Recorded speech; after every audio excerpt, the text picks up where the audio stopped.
Hello, my name is Eric Weaver, and this is my Supreme Court presentation on the notorious Ruth Bader Ginsburg. The title for my presentation is The Notorious RBG, A Legacy, and I would like to draw your attention to this picture right here. I'm sure you've been looking at it since I started, but not fragile like a flower, fragile like a bomb. And I think this is a perfect quote of how she lived her life.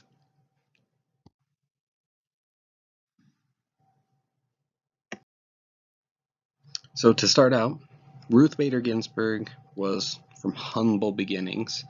Born Ruth Joan Bader, March 15th, 1933 in Brooklyn, New York.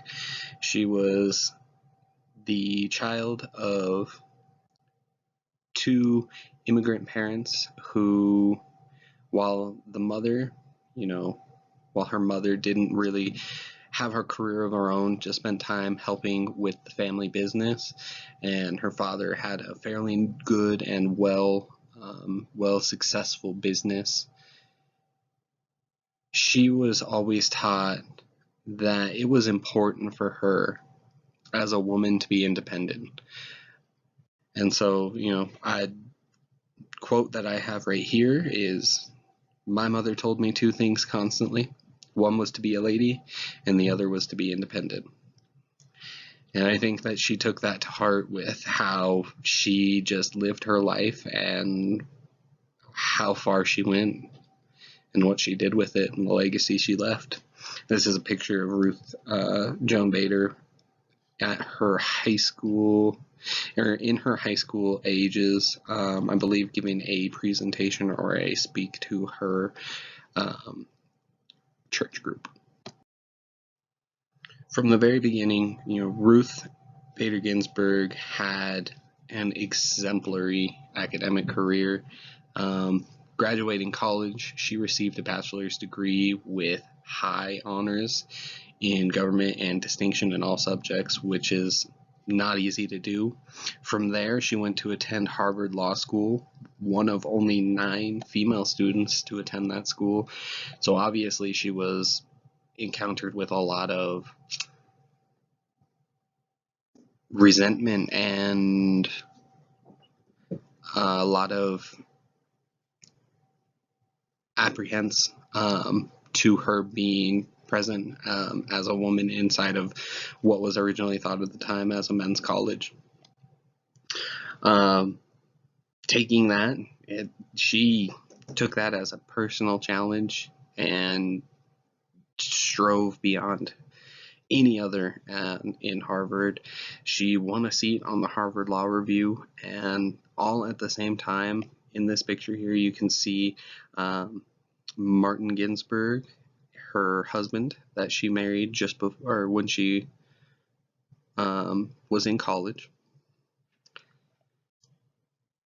But he had testicular cancer at this time. So she went to all of his classes and her classes and still won a seat and became one of the best students to win a seat on the Harvard Law Review. Later on, when her husband graduated from Harvard Law School, he moved to Columbia, or where Columbia University is, and to keep her family together, Ruth Bader Ginsburg transferred to Columbia Law University and once again won another seat on Law Review, something that was unprecedented by even a male or female student at this time.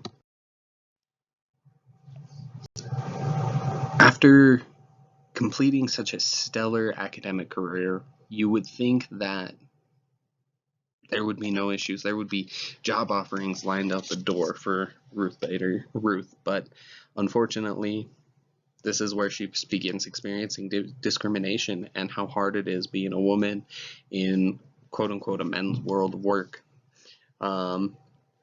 She found it hard to find a job until eventually she was offered a clerkship position, and she spent time doing that for, I believe, 6 years. After word got around how useful she was, though, there were tons of job offers. The place that she interned with originally through college, offered her a job. Plenty of other prestigious law offices tried to offer her a job, but Ruth stayed true to the people that gave her the chance, and she stayed right in that clerkship position for a while.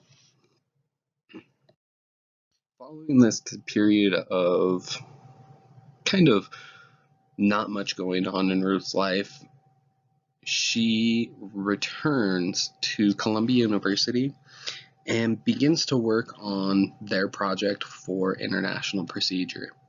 Eventually, she becomes the associate director of the project, and in the process of this, she taught herself Swedish, traveled to the University of Lund to study the Swedish legal system, and still continued to be there for her family and continued to excel at the things that she found important in life. After this project, it was when Ginsburg was actually offered a position to teach for the Columbia University, or Law University, and actually was the first ever woman to receive tenure at this college.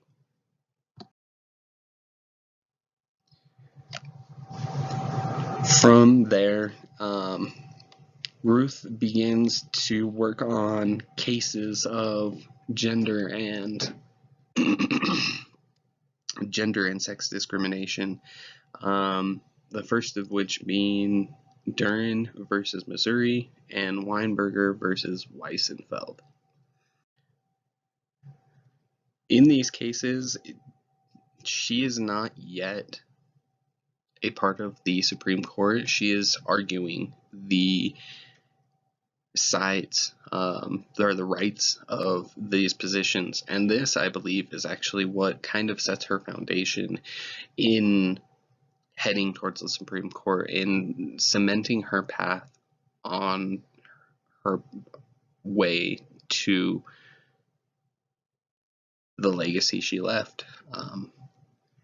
It was through these cases that she saw how important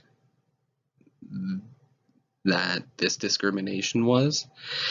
She found her passion, and she continued to do what she felt was right and was the best thing to do at the time. She was actually one of the founding members of the ACLU Women's Rights Project.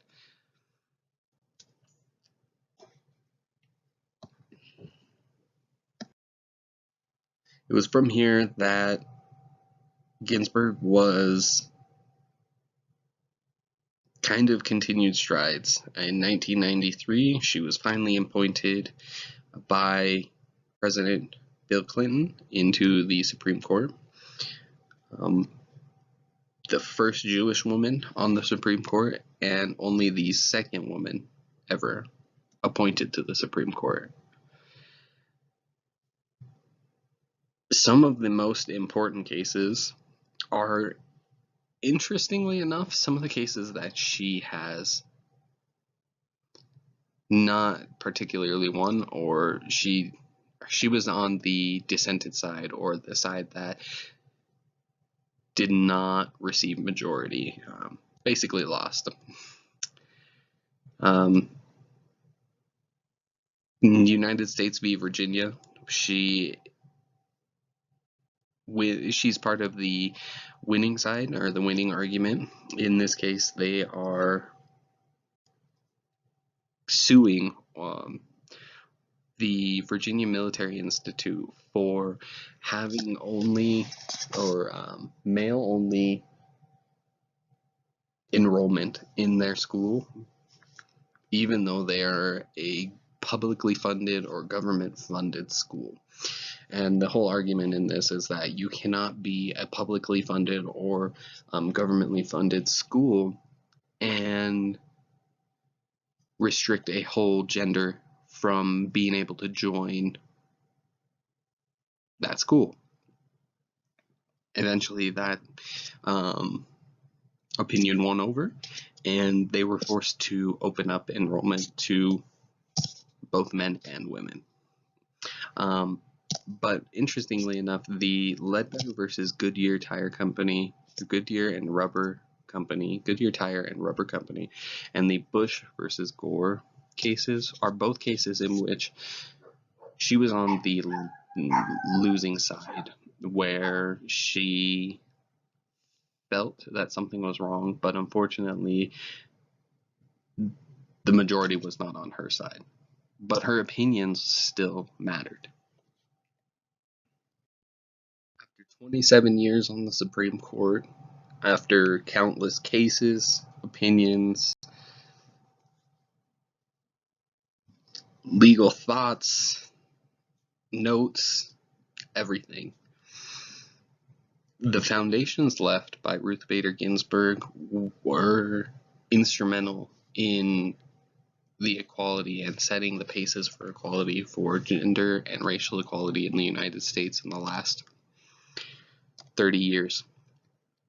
Without Ruth Bader Ginsburg, we would not be nearly as far as we were in the process of equality.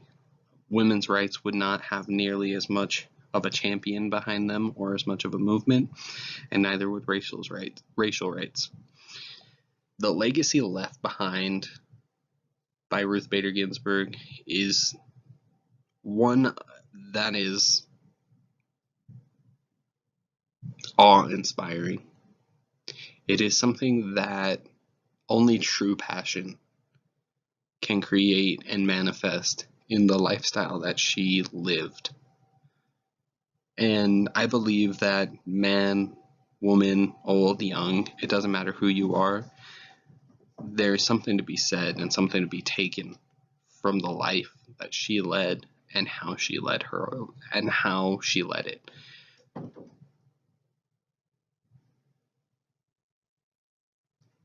Because without a woman like this, and without the passions she had, who's to know where we would be at to this day? Thank you so much for your time.